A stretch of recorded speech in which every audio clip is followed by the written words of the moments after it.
Good morning, ASEAN. Freshen up your world, your thought, and your idea with us every weekday from 7:30 to 8 a.m. I'm Patsurang Desha Putharangsi. And I'm also here with you, Nirasha Malisak Lemire. For today, our first news, we're going to update on the Malaysian elections. Kun Patsurang, as the campaign period for Malaysia's 13th general election reaches its midway mark, according to Prime Minister Najib Tun Razak, is confident that the people are with the BARISAN Nasional and that the coalition will garner a 2/3 majority. The BARISAN chairman said initial hiccups which the coalition had experienced following the unveiling of the candidates has been resolved. He said that BARISAN is running on full gear and his party is confident that the target of 2/3 of the majority will be achieved. He said that although BARISAN still had its shares of problems, it was worse for the opposition as Pakatan Rakyat parties were dissatisfied with seat allocations in several areas. According to him, this has resulted in the parties contesting not just with BARISAN or independent candidates, but against each other. Najib says support from voters in the rural and interior areas remained solid as the people realized that their future would be with the coalition. As for the mixed constituencies, he said BARISAN stood a good chance at recapturing these seats, adding that there were also improved support in the Chinese majorities areas.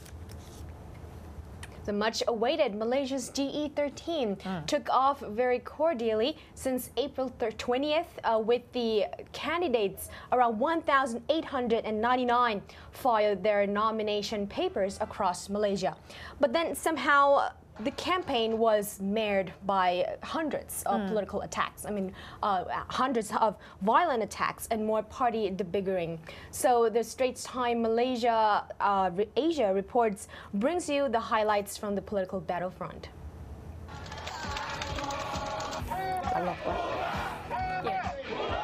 A warm handshake between rival candidates marks a cordial start to Malaysia's much-awaited 13th general election. But the amity on nomination day was soon marked by a spate of violence, including a mysterious blast near a rally site as party bickering intensifies with more mass sacking and party hopping. Asia Report brings you highlights from the battlefront so far. On May 5th, Malaysia's registered voters will go to the polls to choose their representatives in the federal and state governments. A total of 222 parliamentary and 505 state seats are up for grabs this time, and for the first time since Malaysia's independence in 1957, all seats will be contested. A record 1,899 candidates, including hundreds of independents, submitted their nomination papers on April 20th. Among them were unhappy party members from both the ruling alliance BARISAN Nasional and opposition alliance Pakatan Rakyat, who were not fielded as candidates but had turned up unannounced to compete as independents. Many have since been expelled by their respective parties. Why DAP not filling me as a candidate? That should be answered by the party. So, I don't know, until today, no reason given. The coming election will likely be one of the most fiercely fought in Malaysia's 56-year history. In the last election in 2008, the ruling BARISAN Nasional, formed in 1955, suffered an unprecedented blow, losing 5 states as well as 2/3 majority in parliament to the opposition Pakatan Rakyat. A fractious coalition formed only in that same year by former Deputy Prime Minister Anwar Ibrahim. Jika mandat baru diberikan pada kerajaan Barisan Nasional, kita akan laksanakan. Aku janji kita ini kepada rakyat. Tanah hampa ambil, kontrak hampa ambil, syarikat ambil, untung elektrik ambil, untung jalan ambil, tol putih, lembu bapa curi. To a large degree, the coming election is also a personal struggle between the two leaders. In the words of Professor Joseph Liao from the Nanyang Technological University, both possess charisma in abundance, both claim the mantle of a reformer, and both have been haunted by controversy, Anwar in the form of repeated allegations of sexual misconduct, and Najib by his aide's conviction for murder in the case of Mongolian model Altan Tuya Sharibu. So it will be a neck-and-neck race for the two leaders, with one's victory likely to badly hurt the political future of the other. While Najib and Anwar are both staying in home grounds to contest in Pahang and Penang respectively, they are leaving no stone unturned on the nationwide campaign trails to garner support for candidates from their alliances. A number of party bigwigs not contesting in this election continue to make their presence felt. Former Premier Tun Dr. Mahathir Mohamad just campaigned in his home state of Kedah, where his son Mukhriz will be vying for a state seat in Air Hitam. Another ex-Premier Tun Abdullah Badawi also visited Rembau in Negeri Sembilan to lend support to his son-in-law Khairi Jamaluddin, a charismatic UMNO youth chief who is defending his seat. Dr. Chua Soy Lek, president of the Malaysian Chinese Association from the ruling BN, has also thrown his weight behind outgoing Johor Chief Minister Abdul Ghani Othman. He is up against Lim Kit Siang, the long-time Democratic Action Party chief from the opposition alliance, for the Gelang Bakta seat in Johor. Why is DAP contesting only in Chinese-dominated area? Why do they not dare to contest in the Malay area?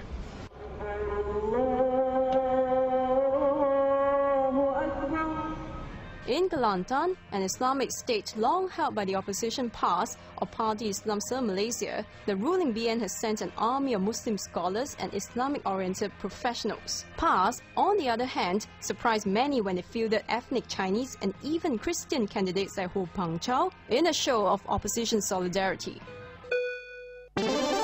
And now, some quirky finds on the net to round things up. In this pro-BN clip, the panda mascot from BN is battling it out with Pakatan Rakyat's Hornbill, Street Fighter style.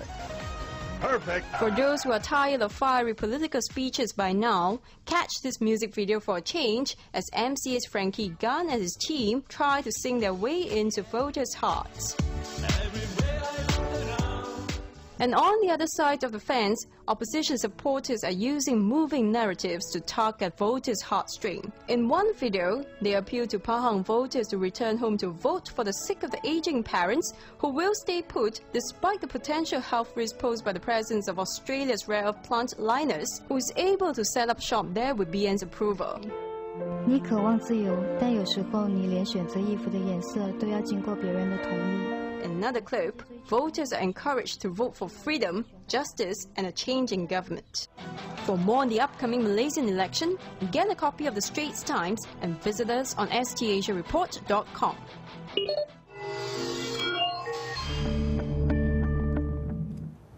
Well, can pass around the Malaysian election is actually this weekend, yes, so I'm pretty sure that many are excited for that, and definitely love is in the air. Yes.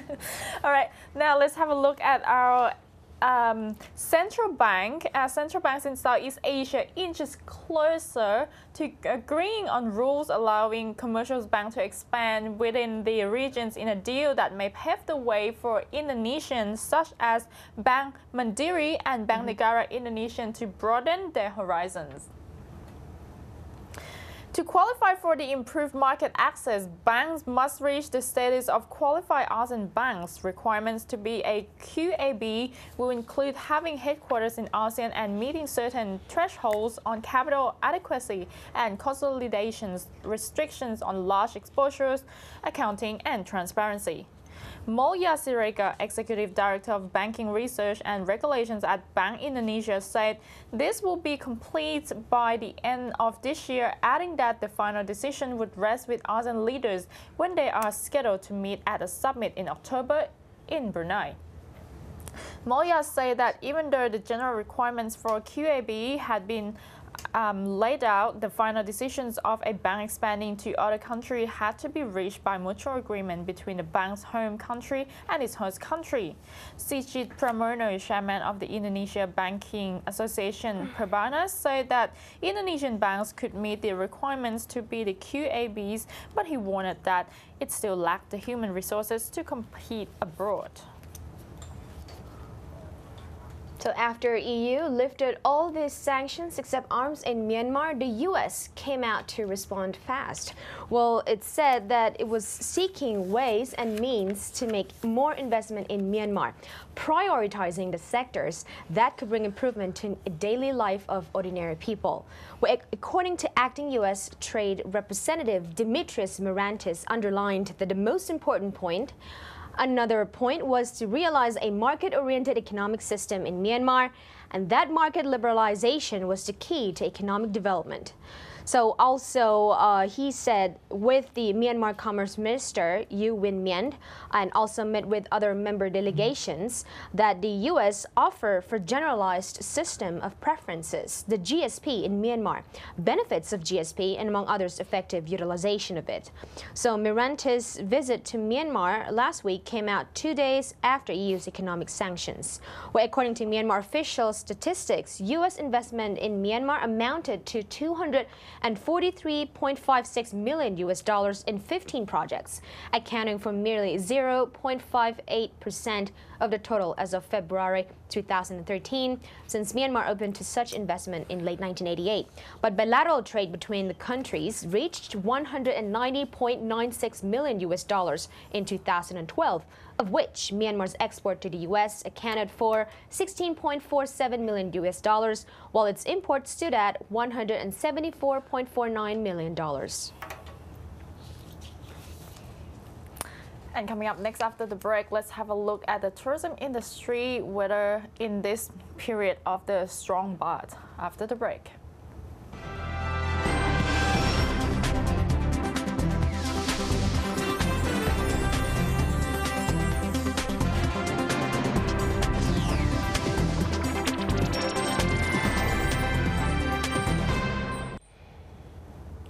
Welcome back to Good Morning ASEAN. Now let's have a look at the tourism industry, as according to Yuthachai Sunthorn Ratanawe, the president of the Association of Domestic Travel, he said that inbound tour operators have not been too badly affected by the strong baht so far, as the number of foreign tourists coming into Thailand is still rising.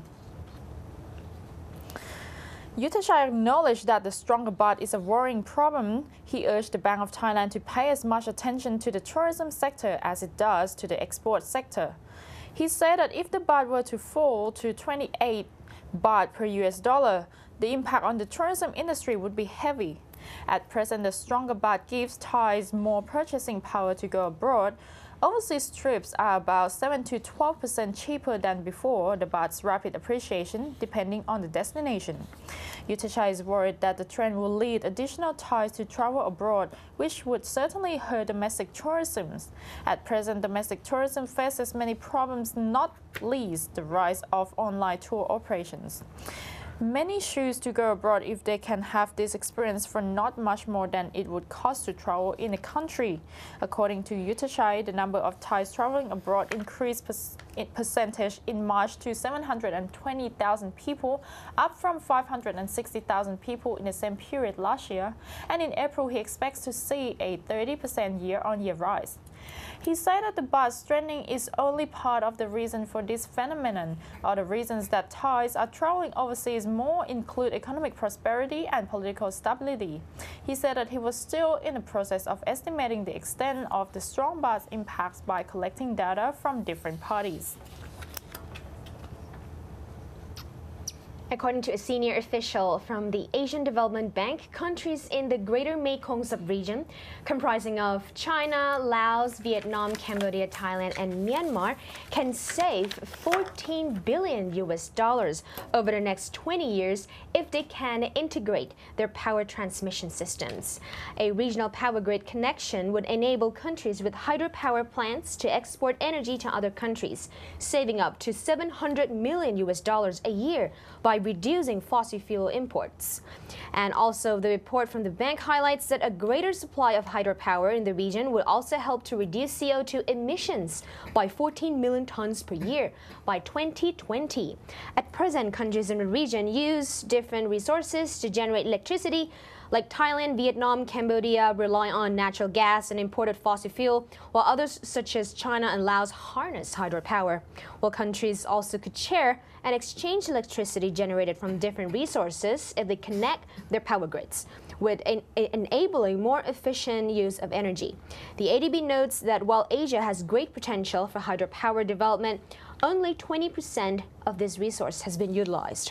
A senior economist at ADB Laos, Mr. Sunlinthorn Leungkamsing, told Vientiane Times that Laos would benefit from regional power grid integration, and saying that the country could export hydropower in the wet season and import it in the dry season.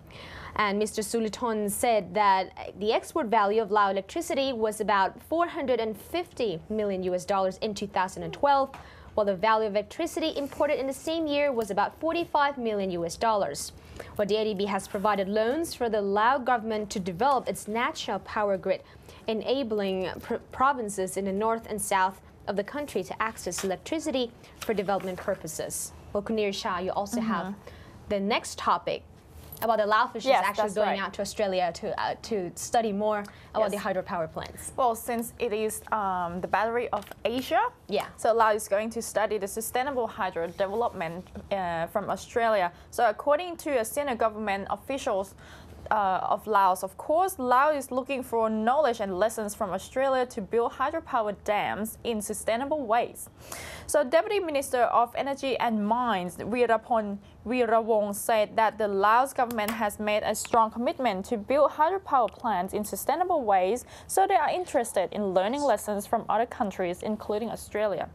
Weerawong will lead a team of 14 government officials to Tasmania, Australia from April 27 to May 5th, where they will learn how the island state builds hydropower plants that are sustainable.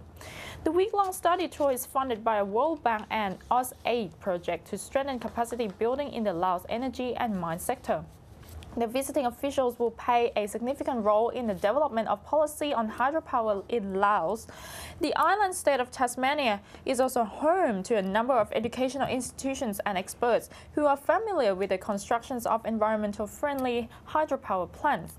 Laos has huge potential for hydropower development thanks to its abundance of rivers and mountainous terrains, but Laos needs to learn from other countries how to harness the power of its rivers in ways that are sustainable. But so far, Laos has built more than 10 dams with a total combined generating power of 3,200 megawatt, or about 10% of the total estimated potential. Most of the electricity generated is exported to neighboring countries, and Laos is playing an increasingly larger role in supplying power to the region amid rising demand for energy, Kun Pasurang. But also there's still another project coming, which there's a lot of people are against it, which is the Sayaburi Dam. That's right? Definitely. But then moving on to Vietnam, automakers will continue to bring high-end cars into the country. Although the domestic market is described as small and business development has not yet been favorable as expected during this economic woes. Well, Euro Auto, official importer and distributor of BMW cars in Vietnam, said it will debut the Mini brand of BMW Group in the local market to exploit the segment of high-end small cars. The company will start distributing Mini cars in the fourth quarter at the first dealership for its brand in Hanoi. Well, in the near future, customers in Vietnam will also easily buy Peugeot cars assembled at home with after-sale service in accordance with the standards for this French luxury car line. It is because the Trung Hai Taco, the local dealership, has recently partnered with French automaker to assemble and distribute Peugeot vehicles. Well, another luxury brand, Lexus, will officially make its market entry late this year or early next year. And also Lamborghini, Rolls-Royce and Bentley are also eyeing Vietnam's automobile market. And also Ministry of Industry and Trade from Vietnam, it said that it came into force that those importing cars of 9 seats or below are required to show letters of authorization from car makers when going through import procedures. So that means that these luxury cars will be brought into Vietnam by official importers with dealers and after-sale services meeting the global standards. So that's it for Good Morning ASEAN. We'll see you again, same time, same place, same channel. From 7:30 to 8 a.m. Monday to Friday, and that has been Niracha Malisak Lamia. And I'm Patsurang Desha Purang Si. สวัสดีค่ะ